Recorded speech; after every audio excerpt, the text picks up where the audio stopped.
Welcome to Transformative Principle, where you learn how to be a transformative principal by listening to amazing leaders tell their stories.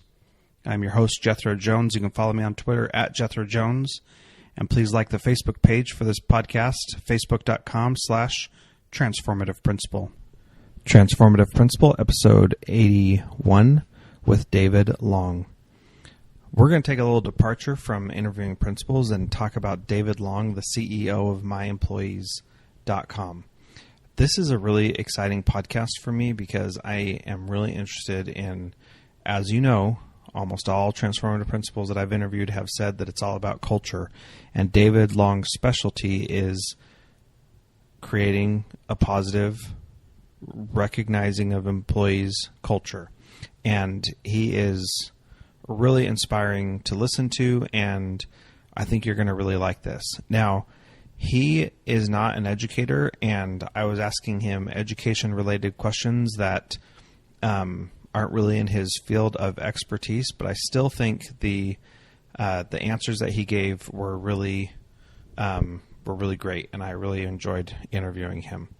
So listen to this, and if you listen to the end of the next episode, he's got a special opportunity for us, the listeners of Transformative Principle podcast, and I think that you'll like it. So there's also some great stuff in the show notes today, so please make sure that you look at the show notes and download the things that I have attached there for you.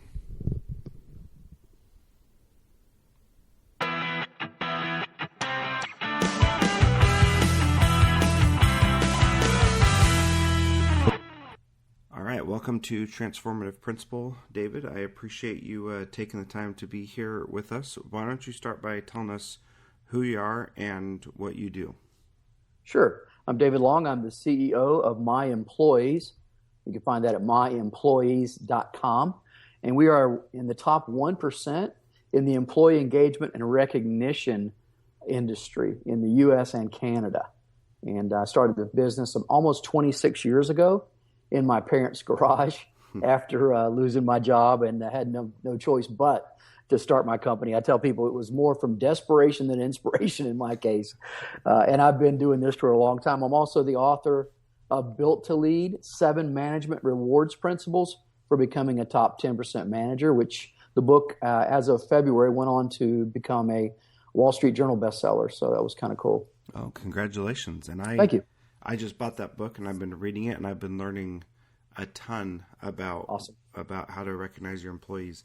In a nutshell, Jethro, let me say this. Sure. I have actually in my career, my 35-plus year management career now, have become a top 1%, not 10%, but I didn't want to freak people out on the title, but top 1% in 3 separate unrelated industries. So what I teach in my book is applicable in any industry, period. So how do you measure that you're the top 1%? What does that mean? Industry numbers in my company, in my industry. Oh yeah, we're easily in the 1%. We are, when you talk about typical people who do employee recognition, people buy plaques and programs, and they'll buy T-shirt vendors, that type of stuff to try to do recognition for people. But oh yeah, we're well in the top 1% based on the sales numbers. We should hit 11 million this year plus.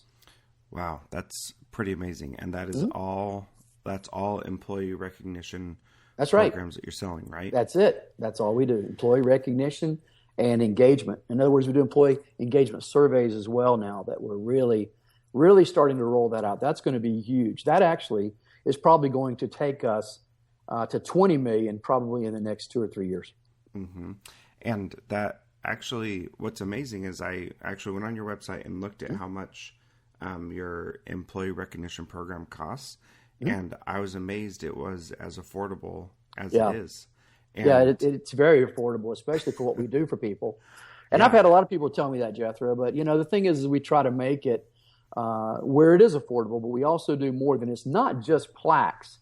I tell people if you go to a corner store that sells trophies and plaques and stuff, you can buy a plaque, but you can't compare that to what we do. Yes, plaques is a portion, a part, if you will, physical part of what it is we do, but we when you do a program with us, you get a consultant who is attached to you to help you recognize the things that actually make you more sales and profits and endear your employees to you. And that's what our goal is.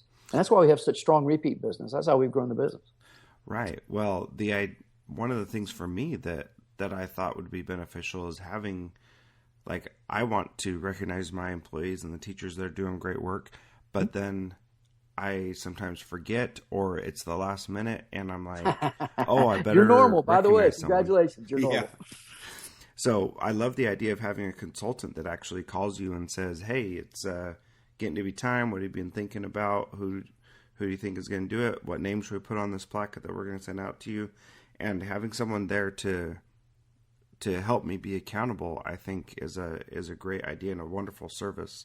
It is. And here's the statistics, if you will, on that. According to Awards and Recognition Association and Gallup organization, they've all said the same thing, is that the average employee recognition program, when people go out and just buy a plaque and have great intentions, it lasts about 3 months, and then they don't use it anymore. Why? Because they don't know what they're doing. They make the mistake of just saying, oh, I'll be able to recognize people, and the recognition basically turns into a popularity contest because they don't attach it to metrics. In other words, when we pick winners in our company, we have 50. Well, actually, after this month, we'll have 56 employees at the end of the month. But what we do is we actually recognize 4 different departments every month, but 2 people from each department.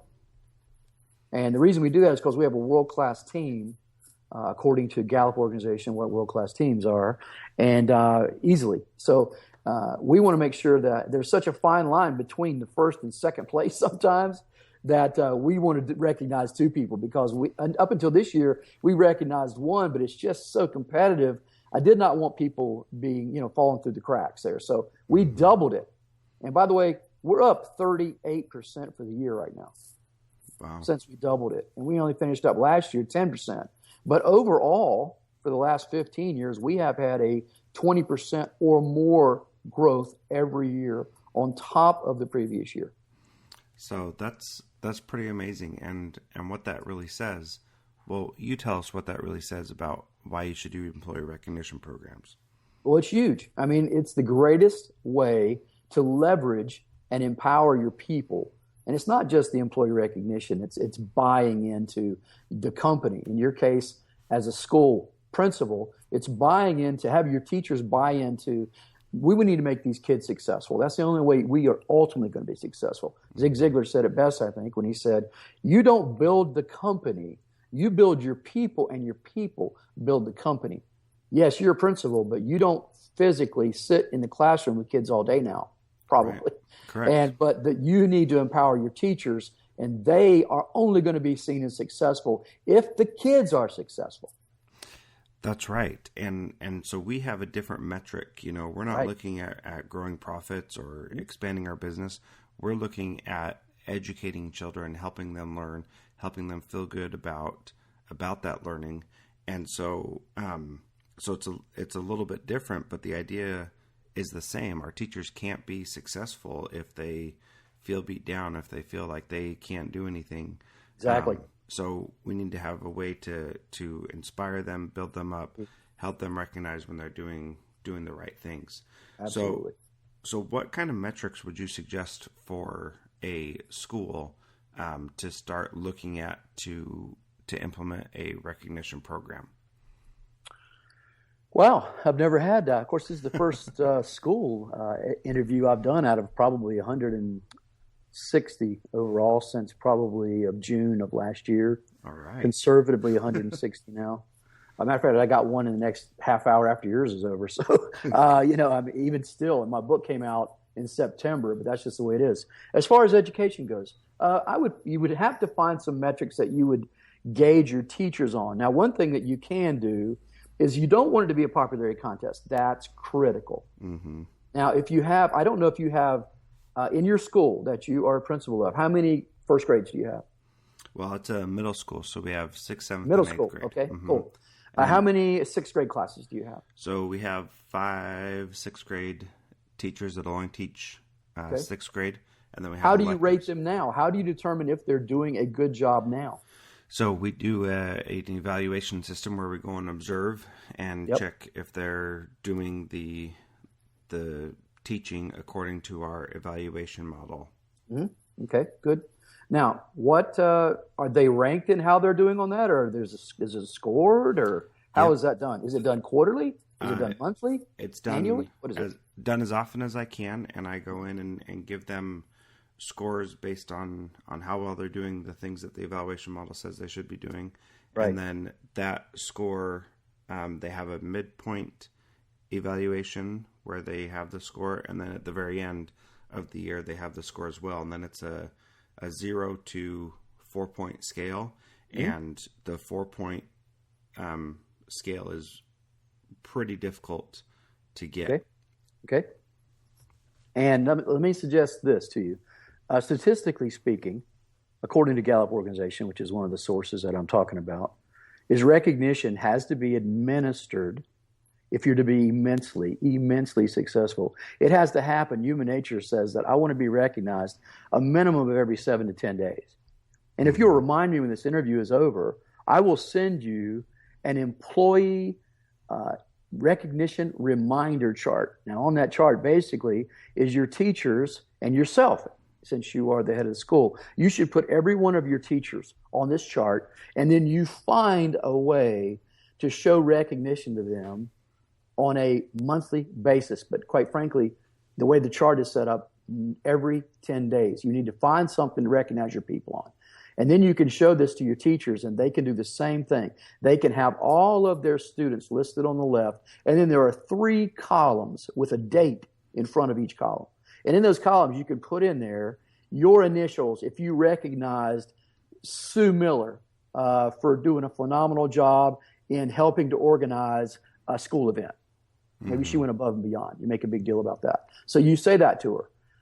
And then you go and you look at, and then a couple weeks later, you realize that, wow, I saw what you did with that troubled child out on the playground or whatever. You know what I mean? So you find ways to recognize people. And if you get to the end, Jethro, of the month, and the same thing for your teachers, if you get to the end of the month and you've not found anything to recognize for Sue Miller, then there's something you're dropping the ball on as the leader.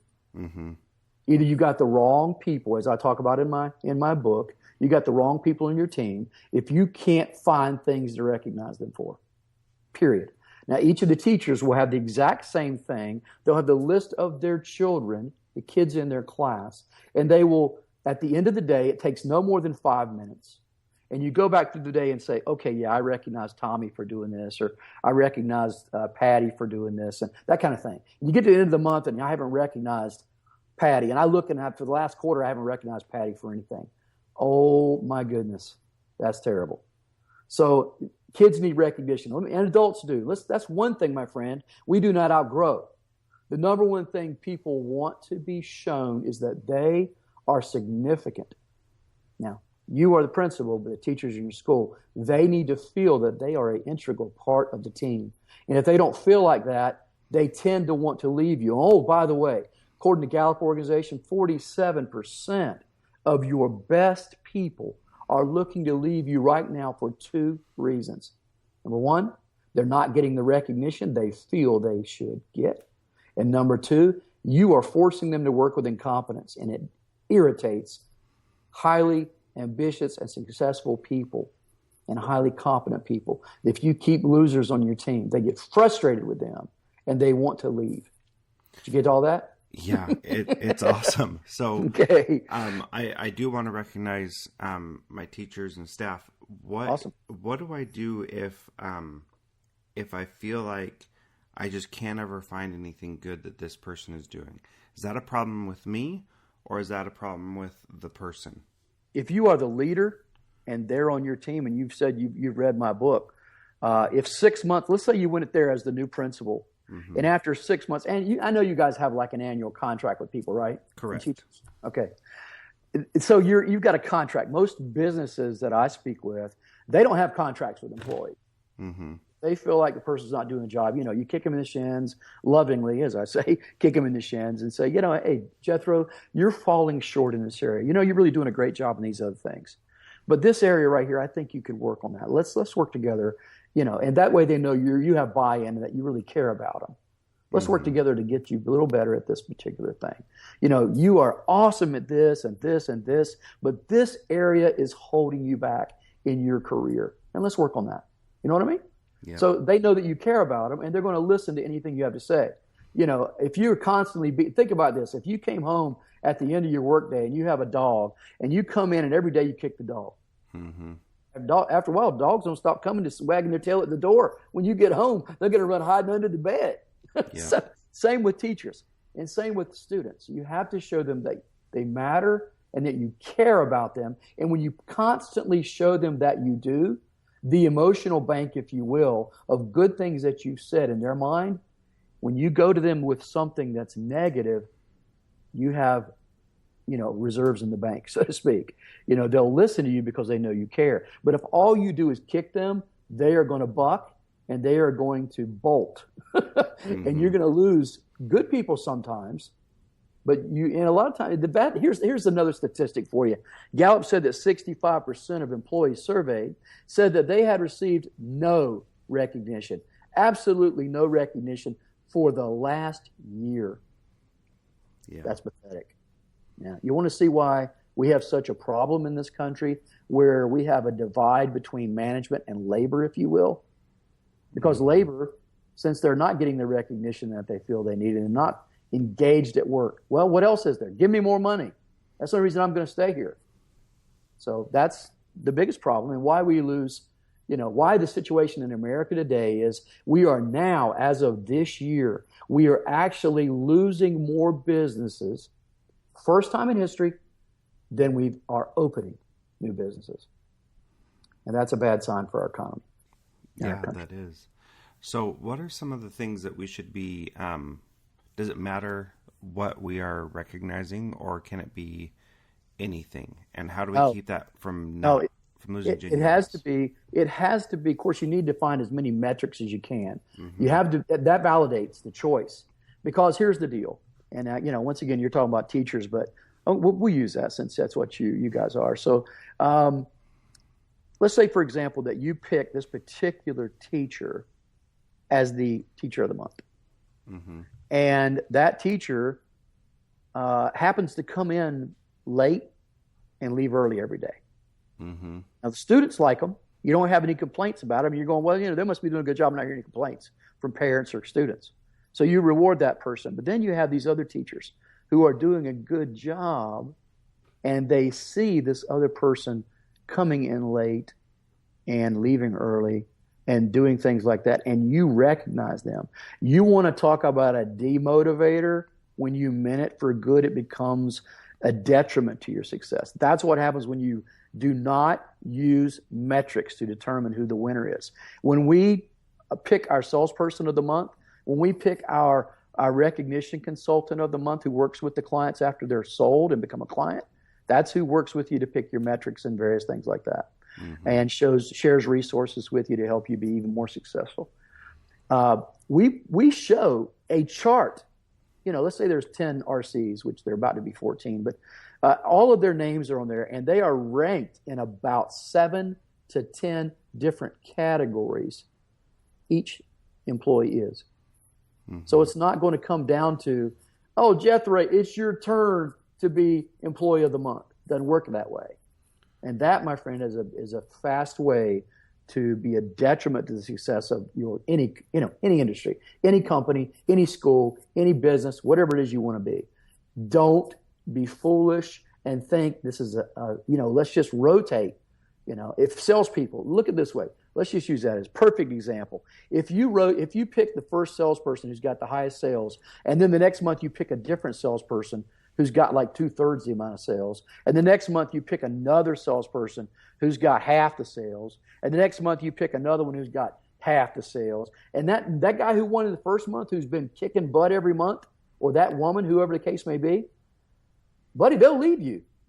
Yeah. Because you haven't been recognized, and they see you recognize them some schmuck doing half the productivity of the lead dog, if you will. Mm-hmm. So you have to think things through.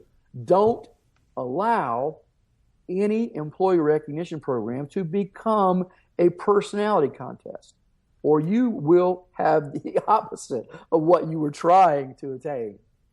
Yeah, so you're measuring 10 people in 7 different areas, and then when you recognize them, you take one of those 7 areas you're measuring in, and that's what you focus on. Is that right? They're ranked in all 7 things. And then it's like golf. Lowest score wins. It could be the same person, back to back. That's why we started going to 2 a month. Out of now going to be 14 people in that department. Actually, to be 16 by July. And we may go 3 people. I want it to be, I like the 80-20 rule, the Pareto principle, as you know. And I want to be able to, if I can recognize my top 20% of every department, then that is something to shoot for. If you've got a salesperson who is blowing it out every month and you don't recognize any of the other people who have come in second or, third or something like that, every month, it's not good. It's not good. Now, we use the exact same chart that I'm telling you about, where you've got 3 different columns every month. At the bottom is a bar chart. There's an online version and an offline version. The handwritten is the offline version, but online you can do it online and actually go in and put, Jethro Jones recognized for doing best in sales this month. That kind of thing. So you find these things, and at the bottom is a bar chart showing you how effective you were at giving that recognition to each person every 10 days at least. And that's how you do it. Well, that's pretty cool. I like that a lot.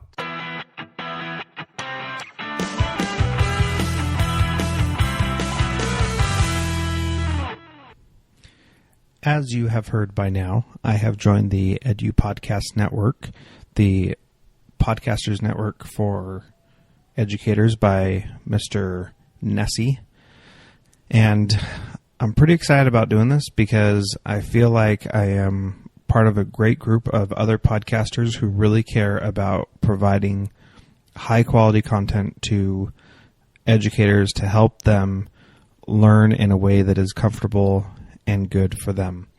I hope that you will listen to the other great podcasts on there and that you will support the network by downloading and rating and reviewing all the shows that you listen to. And I appreciate your support in this show. You can follow me on Twitter at Jethro Jones and follow the podcast on Twitter at TRNFRM Principle. I'd like to highlight a podcast from the Edu Podcast Network today. This is the Educational Podcasting Today podcast by Jeff Bradbury, also known as @TeacherCast. In this podcast, you learn how to get started yourself with an educational podcast. And I've learned a ton from doing my own podcast. And if you're interested in starting, you can definitely watch this podcast and learn from it.